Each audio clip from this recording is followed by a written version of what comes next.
kebenarannya dari awal sampai akhir. Itu setia. Itu kan menurut kita kan. Saya selama ini juga berpikir seperti itu. Orang setia itu yang melakukan dari awal sampai terakhir, secara konsisten, secara kontinu. Tetapi lihat, hamba ini yang punya 1 talenta, dia konsisten enggak? Konsisten loh. 1 talenta enggak berkurang loh, dari awal sampai akhir. Tapi Tuhan berkata, bukan orang seperti itu yang setia. Tuhan berkata, orang seperti ini malas. Jadi artinya, kata setia di sini ini bukan cuma setia dari awal sampai akhir. Artinya bekerja keras terus menerus. Jadi kata setia itu artinya begini, bekerja terus menerus dari awal sampai akhir. Kalau kita cuma setia dari awal sampai akhir tapi tidak bekerja, itu bukan setia. Jadi saudara, kalau saudara dikasih karunia sama Tuhan, udah diem nggak diapa-apain, itu bukan setia. Harus dikembangkan, bekerja terus menerus. Kami di gereja lokal ada jemaat yang saya katakan kategori menurut definisi saya setia banget. 15 tahun kira kurang lebih saya perhatiin, karena saya ada di gereja lokal itu dari tahun 94. Sekarang tahun 2022, sekitar berapa saya? 26 tahun ya saya. Jadi saya tahu jemaat itu 15 tahun setia datang beribadah di gereja kami, hampir tidak pernah bolos. Dan kalau duduk tuh begini, misalkan ya di sini, ya udah setiap datang dia pasti duduk di sini. 15 tahun duduk di sini. Kayak sampai orang tuh kalau datang mau duduk di situ, jangan punyanya dia kayak gitu. Ngerti ya? Di sini ada jemaat ini? Ada ya?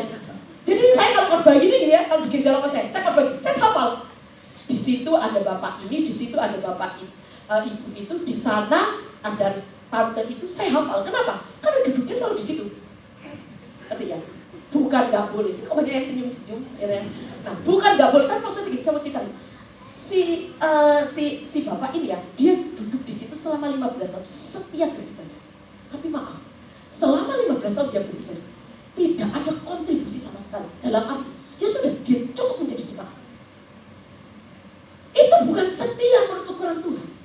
Setia menurut ukuran Tuhan artinya apa? Kita bekerja terus menerus dari awal sampai akhir. Bukan seperti itu yang dikatakan setia ya. Cuma duduk di tempat yang sama, gak ngapa-ngapain. Bukan seperti itu. Nah, Tuhan mau kita harus mengembangkan kapasitas kita. Kembangkan. Ya, seperti hamba yang punya 5 talenta dan 2 talenta. Oke, saya akan tutup ya. Kita tutup dengan ayat Maleakhi 1 ayat 5. Coba kita buka Maleakhi 1 ayat 5.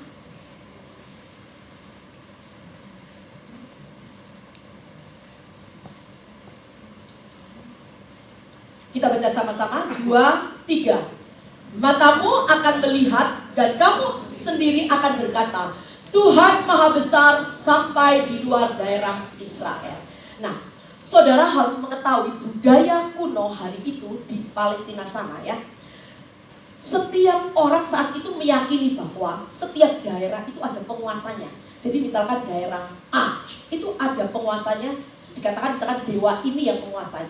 Lalu daerah B itu ada penguasanya, dewa yang lain penguasanya. Itu kepercayaan budaya kuno. Ternyata bangsa Israel, bangsa pilihan Tuhan, punya konsep berpikir seperti orang kafir. Mereka berpikir begini, kami punya Allah YHWH, itu adalah penguasa yang ada di daerah Israel. Itu adalah dewanya orang Israel saja. Ngerti ya sampai sini? Jadi mereka konsep berpikir mereka itu sama dengan orang pada saat itu. Nah, sampai akhirnya Tuhan berkata pada Maleakhi 1 ayat 5, matamu akan melihat dan kamu sendiri akan berkata, Tuhan Maha Besar sampai di luar daerah Israel. Sampai akhirnya orang Israel ini melihat, Tuhan mencelingkan mata mereka. Mereka baru mengerti bahwa Allah YHWH itu bukan hanya dewa mereka saja, tapi Allah atas seluruh muka bumi ini. Ngerti ya? Jadi maksudnya begini, saya ingin menutup khotbah ini begini. Kita sering memberikan batasan di dalam pikiran kita. Kita sering memberikan batasan. Allah kita itu Allah yang besar, seperti Allah YHWH, yang di luar batas cara berpikir kita. Tapi kita batasi pikiran kita. Gua mah cuma seorang ibu rumah tangga biasa. Batasi lagi, gua mah cuma pendidikannya biasa. Gak mungkin lah gua bisa jadi direktur. Paling mentok-mentok gua cuma kepala bagian. Batasi lagi cara berpikir kita. Gua mah pengusaha cerek lah. Gak mungkin lah omset gua bisa 1M 1 tahun. Paling omset gua cuma 100 juta. Seringkali kita batasin cara berpikir kita ini. Nah, hari ini saya ingin setiap kita jemaat, ayo cabut batasan-batasan itu. Kembangkan semua karunia yang Allah sudah percayakan dalam hidup kita. Kenapa? Karena Allah kita itu maha besar sampai di luar dari besar. Seorang pelari dari di luar negeri ya, nanti bisa searching di Google, namanya Roger Bannister. Itu seorang pelari yang pertama kali mencabut batasan. Kenapa? Karena pada saat itu semua medis, semua orang berkata begini, orang lari 1 mil itu tidak bisa lebih dari 4 menit. Kenapa? Karena itu akan mempengaruhi jantung lah, mempengaruhi apa, bisa maksudnya darah kenapa nggak bisa. Pasti lewat 4 menit, 1 mil. Tapi Roger Bannister ini, dia cabut batasan itu. Dia menjadi pelari pertama yang akhirnya berhasil memecahkan rekor lari di bawah 4 menit. Ketika batasan itu dicabut, dia kembangkan potensi karunia yang Allah percayakan dalam hidup dia. Dan saudara tahu, setelah Roger Bannister memecahkan rekor lari di bawah 4 menit, beberapa waktu kemudian ada banyak pelari yang bisa memecahkan rekor bahkan di bawahnya, waktunya itu di bawah lebih cepat daripada Roger Bannister. Banyak ratusan pelari bisa berlari di bawah 4 menit. Kenapa bisa terjadi? Karena batasan itu dicabut.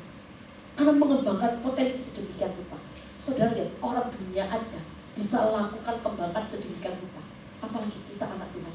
Apalagi Allah yang sudah menciptakan kita dengan sebuah tujuan. Pasti Allah akan selesaikan rencananya dalam hidup kita. Nah, saya rindu oleh kebenaran firman Tuhan di tempat ini ya. Jangan kita menjadi jemaat yang biasa-biasa saja. Dengar, ketika kita mengaktifkan karunia kita, temukan karunia kita, mengembangkan karunia kita, bukan untuk kepentingan gembala, bukan. Yang memang nanti akan efeknya itu, impactnya itu untuk gereja lokal. Tapi bukan itu tujuannya. Tapi bagaimana kita mempertanggungjawabkan apa yang sudah Allah percayakan dalam hidup kita. Dan kita tahu kedatangan Tuhan sudah tidak lama lagi. Jangan sampai kita nyesel, kita terlambat. Sampai Tuhan berkata, hai kamu hamba yang jahat dan malas. Tapi kita ingin ketika Yesus datangnya kedua kalinya, Yesus berkata, hai hambaku yang baik dan setia, mari datang ke dalam perjamuan kawin. Kita akan pesta. Amin. Nah, saya rindu jemaat di tempat ini betul-betul mengoptimalkan apa yang sudah Allah karuniakan dalam hidup kita. Sehingga gereja ini penuh dengan bermacam-macam karunia, saling melengkapi, saling membangun. Dan akhirnya gereja lokal ini menjadi gereja yang bersaksi bagi orang luar. Dan banyak orang dimenangkan bagi kerajaan Allah. Amin buat kebenaran firman Tuhan malam hari ini. Mari